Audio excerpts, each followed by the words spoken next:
Aleluia! Graça e paz, queridos. Amém. Que bom que você está aqui. Você também que está em casa, seja muito bem-vindo em nome de Jesus. Creio que você já tem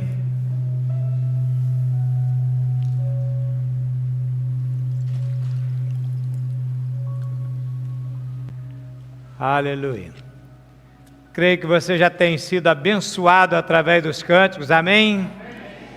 E vamos agora ouvir a palavra do Senhor, aquilo que Deus tem para nós nessa noite, para mim e para você.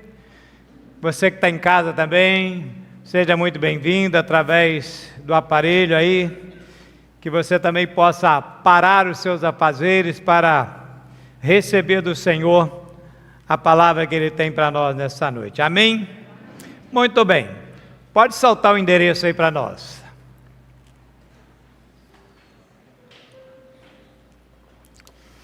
Atos dos Apóstolos, capítulo 20, capítulos 11, versos 25 e 26.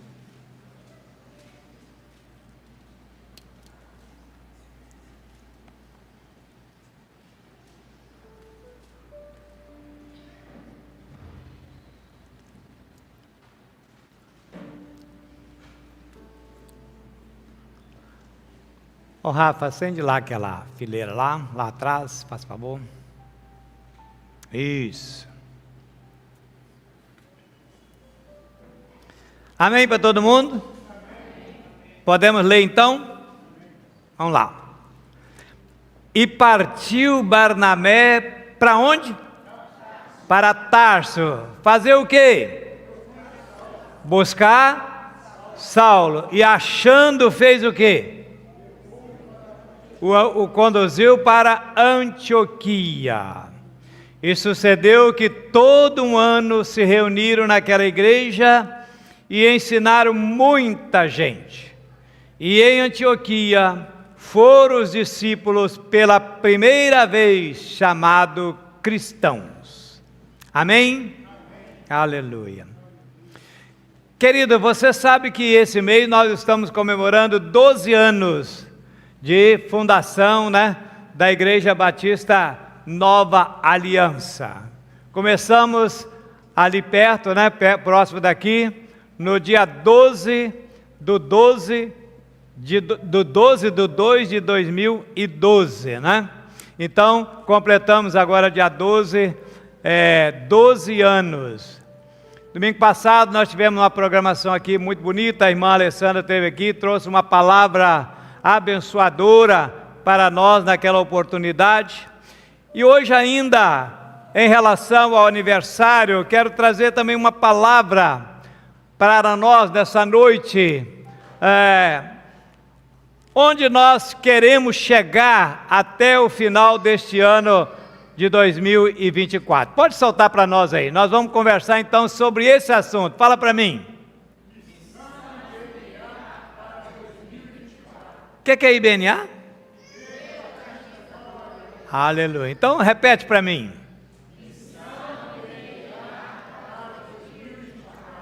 Isso. Querido, a cada domingo eu procuro abordar um assunto diferente. Faz parte da minha agenda de pregação. Por muito tempo, seguindo as orientações da convenção da qual fazia parte, nós tínhamos cultos pela manhã e também à noite, sendo que os cultos da manhã sempre eram cultos de ordem doutrinária, era mais a respeito de doutrina, e os cultos da noite voltados para evangelismo, isso durante muitos anos. Atualmente nós não temos culto aos domingos pela manhã, porque nós entendemos que os tempos que estamos vivendo, marido trabalha fora, a esposa trabalha fora, os filhos começam a estudar cedo, e às vezes alguns até passam grande parte do tempo na escola e outras atividades, e a família então não tem um dia sequer onde possa reunir pelo menos uma vez por semana para tomar um café junto, para passear junto, para você brincar com seu filho, com a sua filha, levá-los à praia, levá-los a um passeio, soltar pipa, né?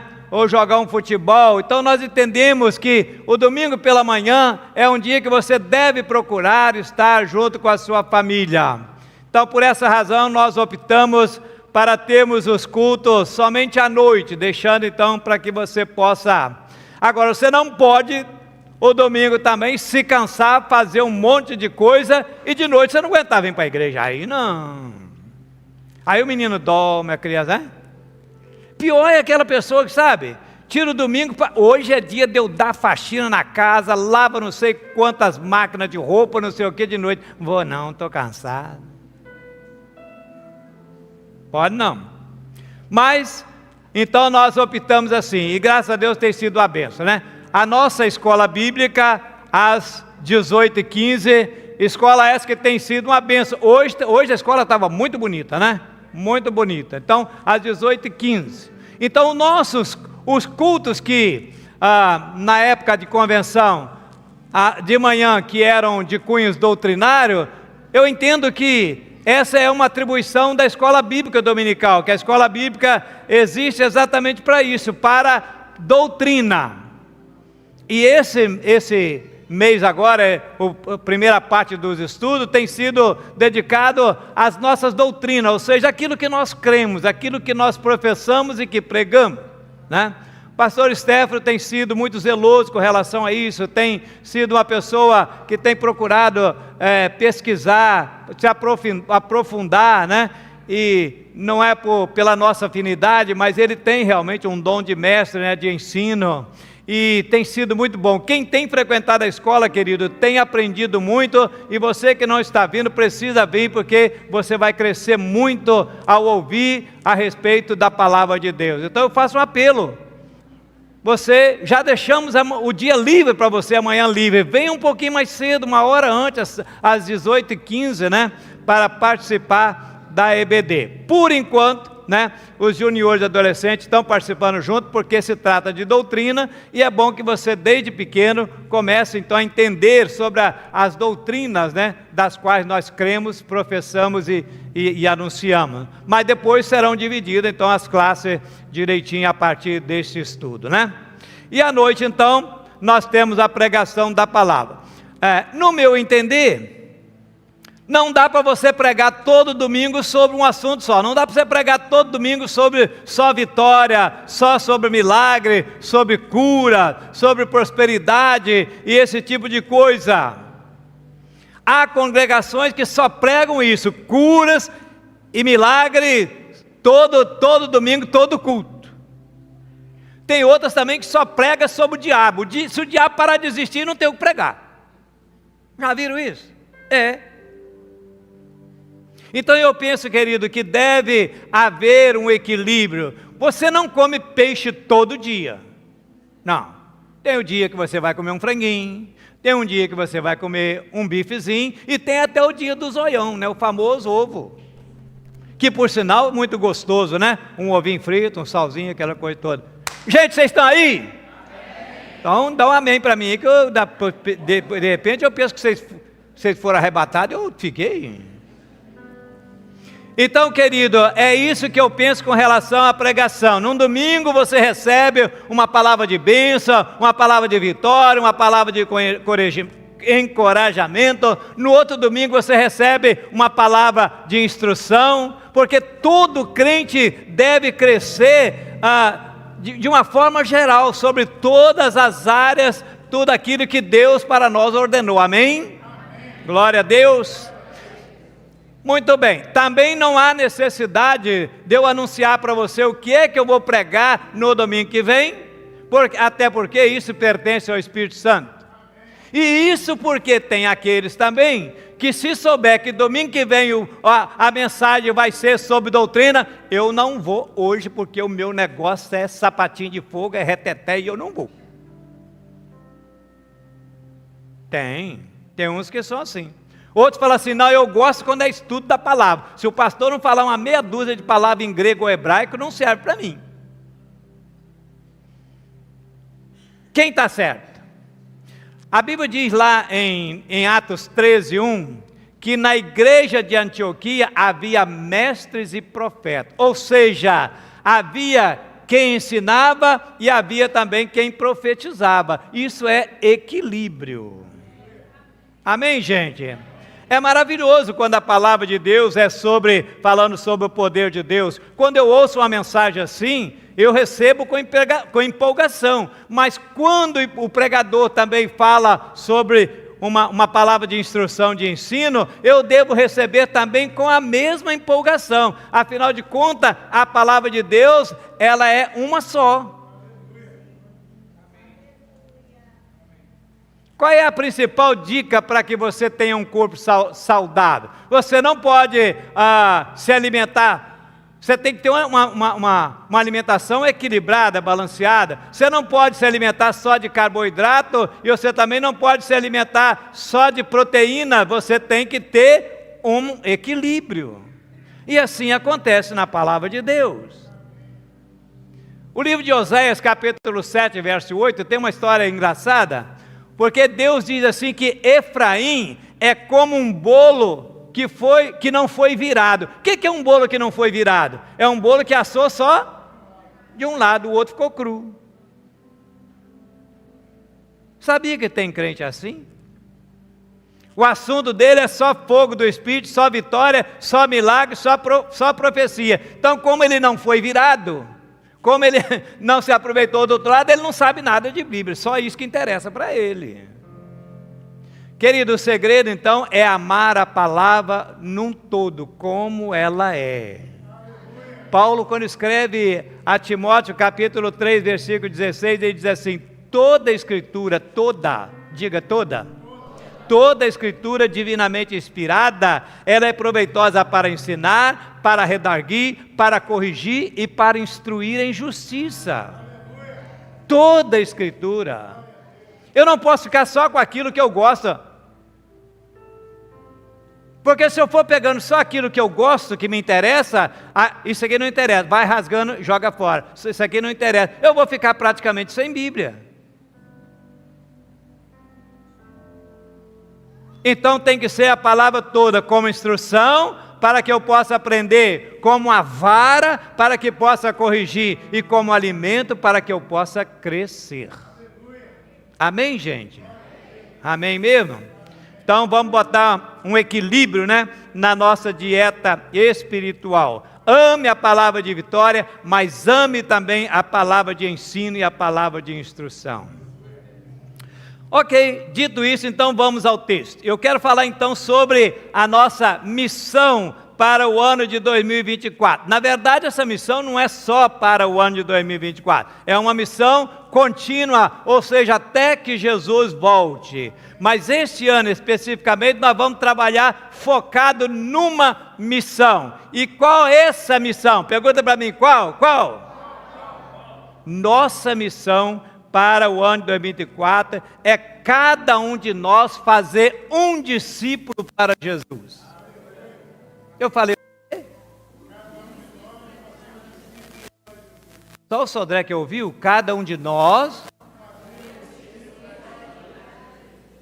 Amém? Está meio fraco esse amém aí, amém ou não? Amém. Olha, hein? Amém significa o quê? Então você está dizendo para mim, amém, vai ser assim mesmo. Então a partir de hoje, quando alguém perguntar para você assim, o que é que você está fazendo na igreja, qual é o seu alvo? Você diz, eu estou trabalhando para fazer um discípulo para Jesus. Repete para mim, estou trabalhando para fazer um discípulo para Jesus. Muito bem, e nós vamos aprender isso com um discípulo muito querido, um discípulo do passado, chamado Barnabé. Era seu nome Barnabé, natural de Chipre, também chamado de José das Consolações, um homem bom e piedoso, cheio de temor e fé, homem de Deus. Só o ensaio. Amém? Então diz o texto que nós lemos: e partiu Barnabé para Tarso a buscar Saulo, e achando-o, o conduziu para Antioquia. Querido, a nossa vida, se a nossa vida não abençoar, não tocar a vida de alguém, nós não estamos sendo verdadeiros cristãos. Porque quem tem Jesus na sua vida, no seu coração, ele tem que tocar a vida de outras pessoas. Por que é que nós estamos aqui hoje? Porque alguém falou de Jesus para nós, porque alguém orou por nós, porque alguém trabalhou conosco, nos encorajou para que nós estivéssemos aqui, sim ou não? Alguns tiveram o privilégio de já nascer num lar evangélico, mas eu creio que a maioria não. A maioria veio para a igreja porque alguém testemunhou, porque alguém falou, porque alguém o convidou. Então, querido, a nossa vida como discípulo de Jesus, como crente em Jesus, precisa tocar a vida de alguém. Se isso não está acontecendo, você não está sendo um verdadeiro discípulo, você está sendo apenas religioso.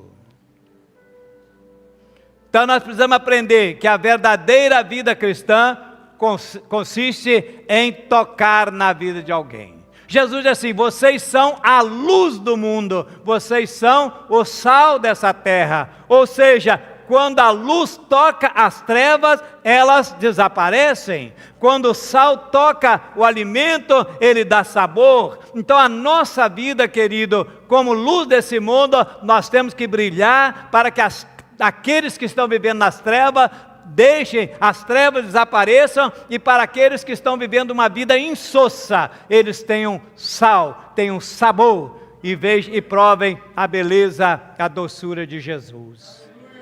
Amém, gente? Glória a Deus. Então vamos destacar algumas lições que nós precisamos aplicar na nossa vida, e são essas lições simples, mas lições importantes. A primeira lição, então, que eu vejo aqui nesse texto é atitude. O que eu falei? E partiu Barnabé. O que nós temos aqui? Uma atitude. Qual atitude? Barnabé partiu. Na linguagem de hoje, fui. Querido, a gente não pode ser discípulo de Jesus parado, só sentado, só assistindo as coisas, porque as pessoas não vêm até nós, nós precisamos ir até ela. Nós somos alimentados para que nós possamos partir, para que nós possamos ter atitude. Qual foi o grande mandamento que Jesus disse logo após a sua ressurreição, antes dele subir ao céu? Ide pregai o evangelho a toda criatura, Marcos 16:15. Na verdade, Jesus deixou para nós 3 comandos.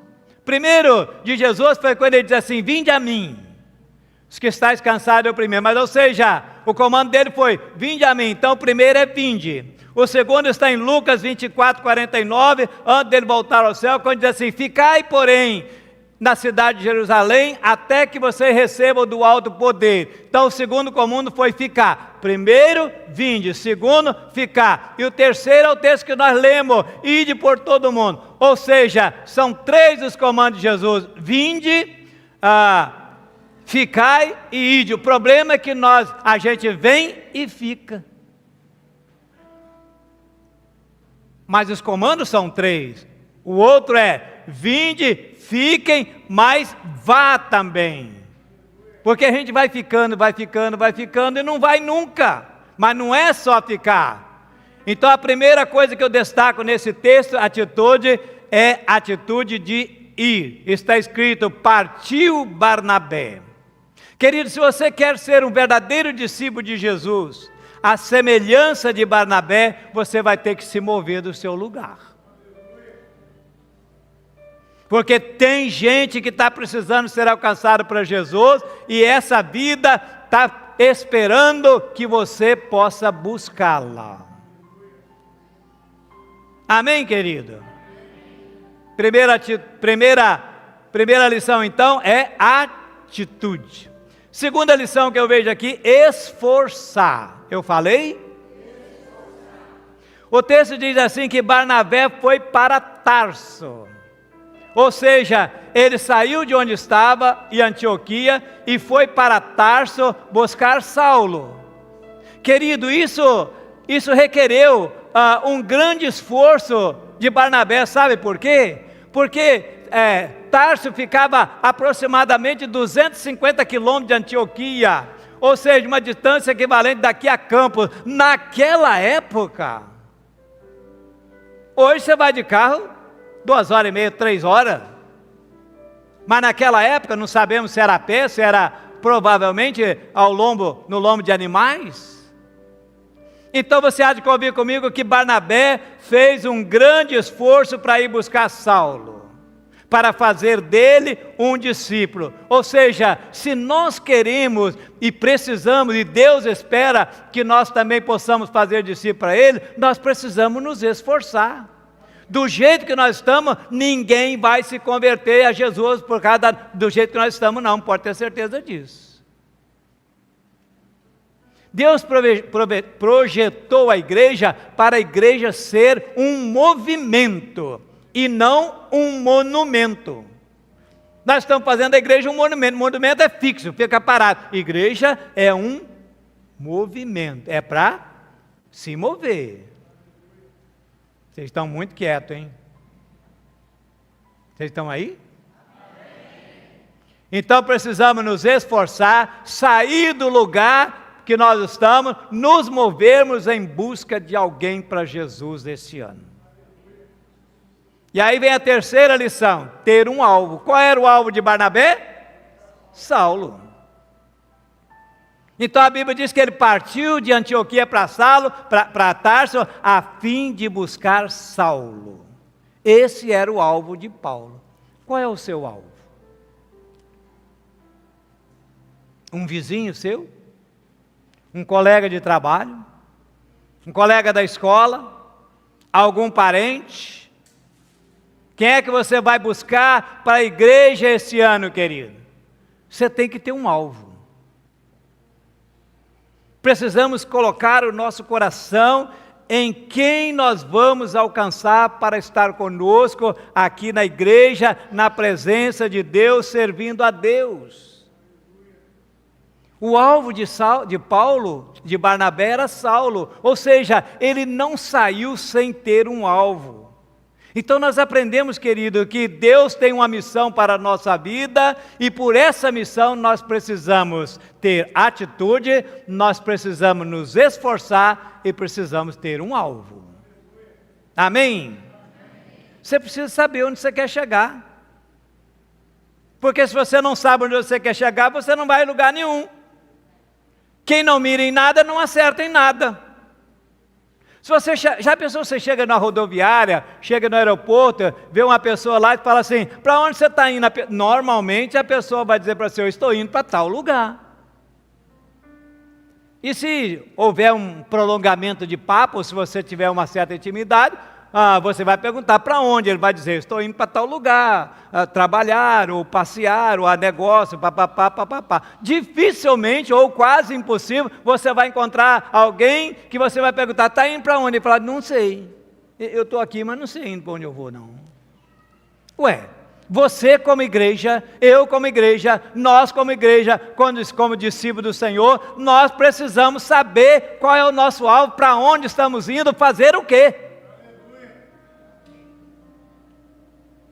Aonde queremos chegar ao final de 2024? E eu vou te dizer, queremos chegar ao final de 2024 com o maior número de discípulos para a honra e glória do Senhor Jesus. Eu sempre costumo dizer aqui, que Deus se alimenta de vidas. Deus, o Senhor Jesus, não se alimenta de arroz, feijão, de nada material. O maior presente, o alimento, a refeição predileta dele são vidas. E aí eu pergunto para você, quantas refeições você já serviu para ele? Quantas vezes ele já olhou para você e disse, ali está vindo o meu servo trazendo o meu lanche, a minha refeição. 30 anos, 40 anos de crente, nunca ganhou uma vida para Jesus? Tem alguma coisa errada.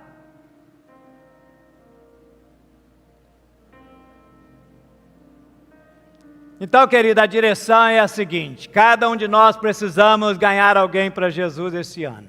Não vamos correr o risco, querido, de chegar diante do Senhor com as mãos vazias, sem nada para apresentar ao Senhor. Por isso é que nós temos que começar a estabelecer o alvo. Volto a repetir, o alvo de Barnabé era Saulo.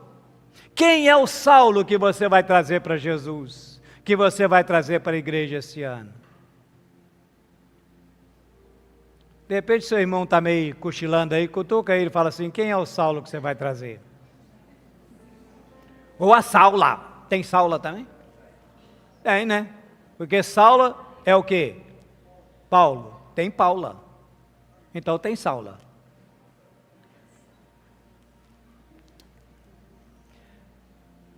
Buscar alguém para estar aqui do seu lado, servindo ao Senhor. Não sei não, pensei ainda não. Querido, pelo menos uma pessoa você conhece que está desviada, pelo menos uma pessoa você conhece que está precisando de Jesus na vida dela. Às vezes é alguém da própria família, o marido, a esposa, um filho, seu pai, às vezes é um vizinho, como eu disse, um colega de trabalho, de escola, aquele seu amigo do futebol, do churrasco, da pelada, aquele seu amigo, aquela sua amiga de academia, do salão, que você fica lá trocentas horas lá fazendo, se empetecando, não fala de Jesus para essa pessoa. Querido, coloca essa pessoa no seu coração, faça dela o seu alvo e comece a orar por ela, clamando, Senhor, me dá essa pessoa para Jesus. Espírito Santo, toca no coração dessa pessoa, amolece esse coração, para que na hora que você for falar com ela de Jesus, da hora que você for convidá-la para trazê-la à igreja, o coração dela vai estar quebrantado, vai estar amolecido. Coloque no seu coração esse alvo e decida, eu vou ganhar essa pessoa para Jesus, se depender de mim, ela não vai para o inferno. Sabe qual é o nosso problema? É que a gente, às vezes, olha para a pessoa e muitas vezes não acreditamos que Deus pode mudar a vida dela. Conhecemos pessoas às vezes tão vazias de Deus, tão cheias de problema, tão revoltada, e aí nós às vezes falamos assim, esse aí não tem jeito não, e a gente deixa para lá. Claro que tem jeito. Teve jeito para Saulo, que era um perseguidor da igreja, um sanguinário que pegava os crentes, batia, jogava na cadeia.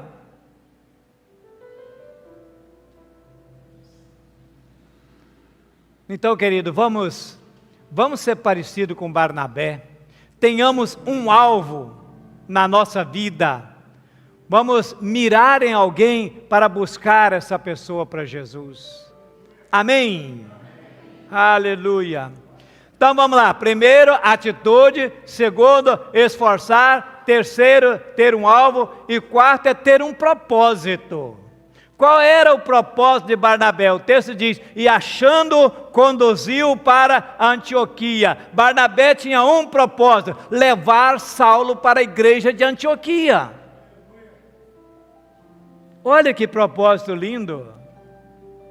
Barnabé botou no seu coração, eu vou buscar Saulo, eu vou acompanhá-lo, eu vou trazê-lo e eu vou trazê-lo comigo para congregar aqui na igreja de Antioquia. Querido, com certeza tem muita gente que você ama, que você gosta e que você, a maior alegria do seu coração seria vê-la aqui ao seu lado, aqui, adorando, glorificando o nome do Senhor Jesus, sendo salvo. Cada vida que você ganha para Jesus, querido, é uma pérola que vai estar na sua coroa lá no céu. Como é que está a sua coroa lá no céu? Vazia, sem nenhuma pérola? Ou vai estar lotada de vidas que você ganhou para Jesus?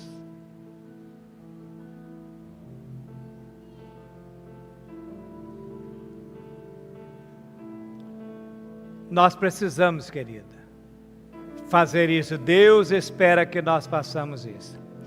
E aí vem a quinta lição. A quinta lição é fazer um investimento. Eu falei? Porque está escrito assim no verso 26. E sucedeu que durante todo um ano, quanto tempo? Um ano se reuniram naquela igreja e ensinaram quanta gente? Muita gente. Em Antioquia foram os discípulos pela primeira vez chamados discípulos. Quanto tempo então? Um ano. Não foi uma semana, não foi um mês. Um ano. Está escrito que durante um ano Barnabé passou ao lado, agarrado ao lado de Saulo, acompanhando Saulo. Ou seja, Barnabé investiu na vida de Saulo. O problema é que a gente quer orar uma vez e já vê a pessoa convertida e quer ver então mudança, e as coisas não são assim.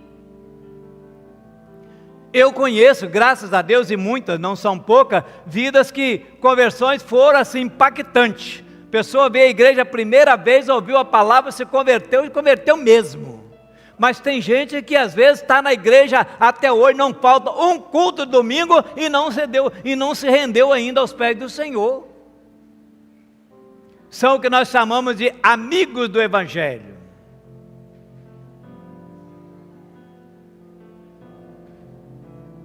Querido, nós precisamos buscar essa pessoa, integrá-la na igreja, e para isso nós vamos precisar investir tempo. Isso pode demorar um ano, pode demorar ou até mais de um ano. Querido, eu conheço história de gente que trabalhou e orou 20, 30 anos para ganhar uma pessoa para Jesus. Principalmente em se tratando de casais, às vezes a mulher com relação ao marido ou vice-versa. Temos que investir a nossa vida nisso. Porque vai passar o tempo, vai chegar o dia do juízo, e a Bíblia diz, Ezequiel 3,18 diz que, se você conhecer alguém, e essa pessoa for para o inferno, sem que você tenha falado para ela de Jesus, sem que você tenha mostrado a ela o caminho da salvação, a Bíblia diz que o sangue dela vai ser requerido de você. Querido, que não corramos esse risco de chegar no dia do juízo diante de Deus e termos que responder pelo sangue de alguém que nós fomos omissos em falar do amor de Deus para ela.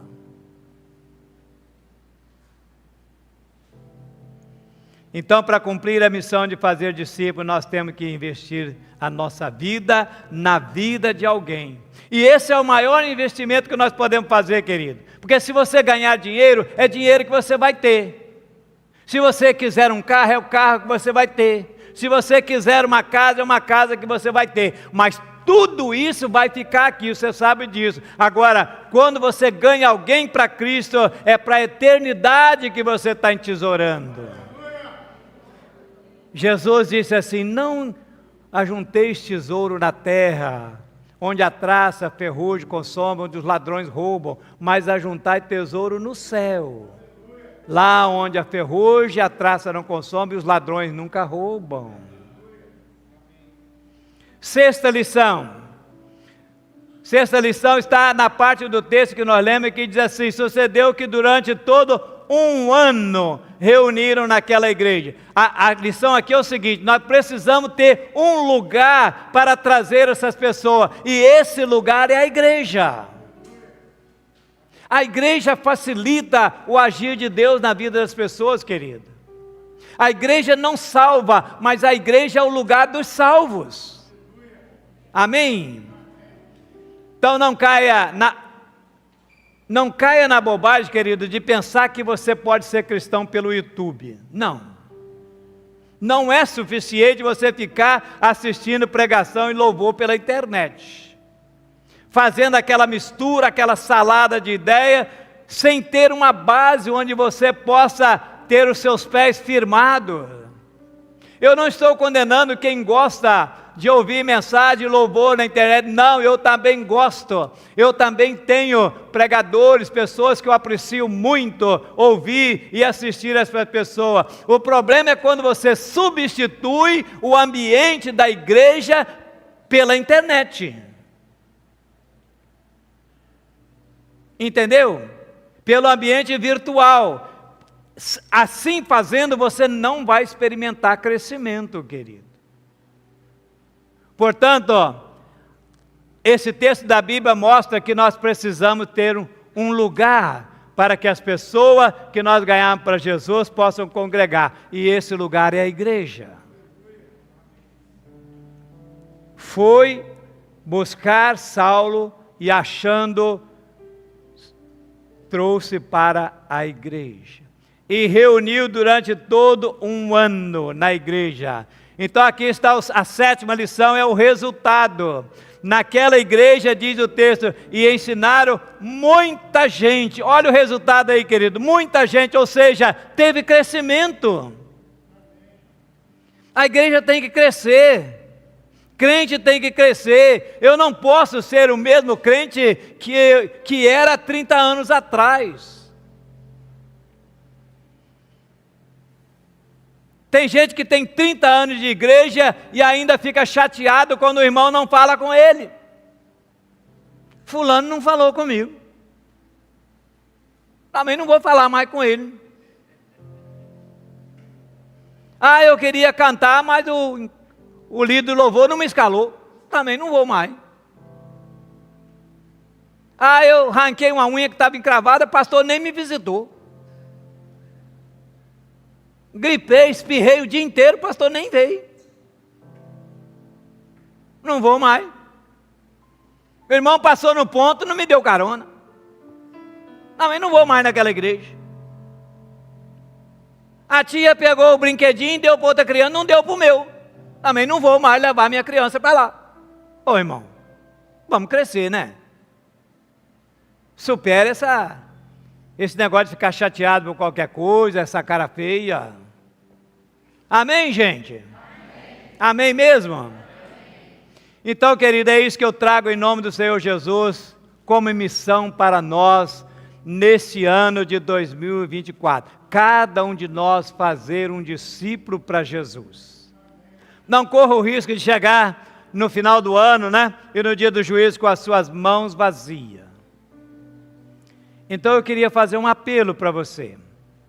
Se você quer ser realmente um verdadeiro discípulo de Jesus, tipo Barnabé, assumindo o compromisso de se esforçar, de tomar uma atitude, de ter um alvo e trabalhar para que você possa trazer alguém para Jesus nesse ano de 2024, queria que você ficasse em pé. Se você assume esse compromisso, em nome de Jesus, em nome de Jesus. Não é possível que você não conheça alguém que está precisando de Jesus, não é possível que você não saiba falar, convidar ou testemunhar para essa pessoa. Amém?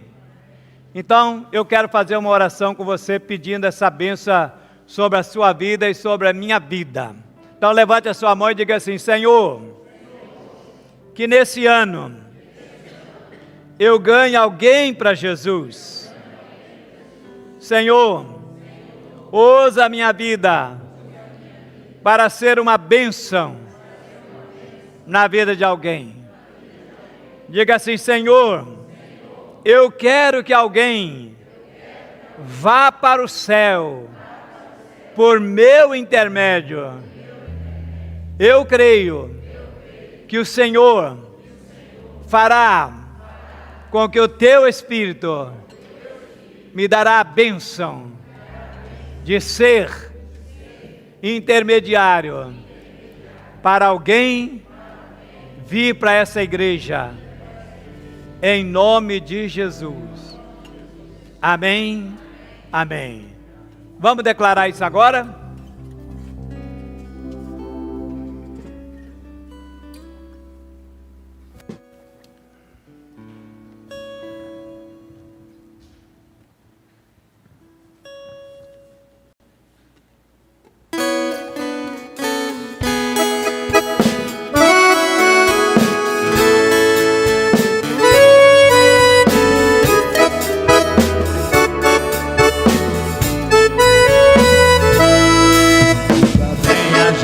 Passa bem, outro carestia. Mas quando se sabe o que fazer e não se faz, fruto do amor de Cristo, fruto do seu compromisso, entre o homem e o que tinha, e repartiu. Quem era?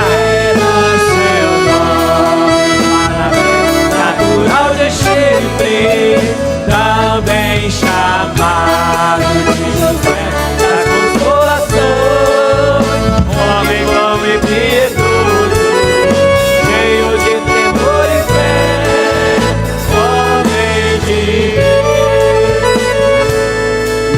E Saulo converteu-se a Cristo e voltou amigo. Esse companheiro, fonte de consolo,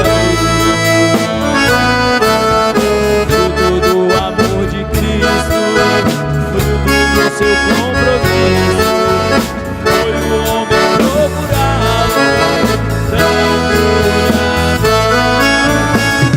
era seu nome, natural destino, também chamado de José das consolações, homem bom e piedoso, cheio de temor e fé,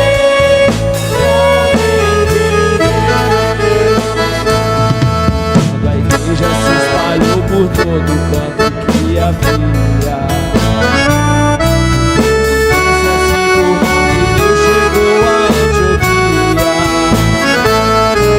precisando de um pastor de almas, mesmo de um pastor de homens, foram procurar aquele que fabricou.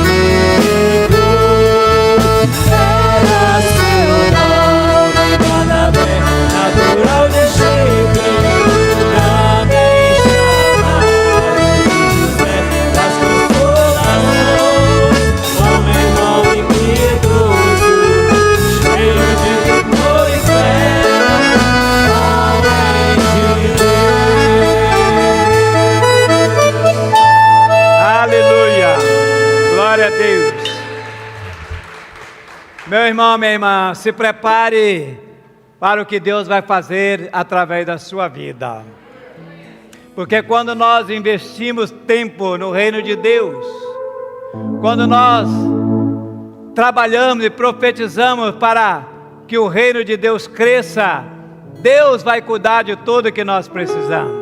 Deus vai cuidar da sua vida, Deus vai cuidar da sua família, Deus vai cuidar das suas finanças, dos seus filhos, da sua saúde, dos seus negócios. Amém?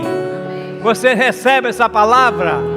Então dá um aplauso em nome de Jesus para ele. Então agora você já sabe, você tem uma missão para 2024, levar uma pessoa a ser um discípulo de Jesus. Amém? Comece a fazer o seu alvo agora, desde já saia daqui com esse alvo, coloque no seu coração, ore por essa pessoa, jejue por ela, trabalhe por ela, testemunhe, para que você, ao final desse ano, você possa dizer: Senhor, aqui está a vida que eu ganhei para o Senhor. Amém? Que o Senhor nos abençoe. Que o Senhor te dê uma noite abençoada, uma semana de bênçãos.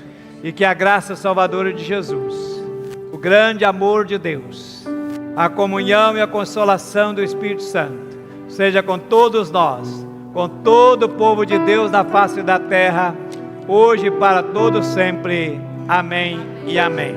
Eu queria agradecer.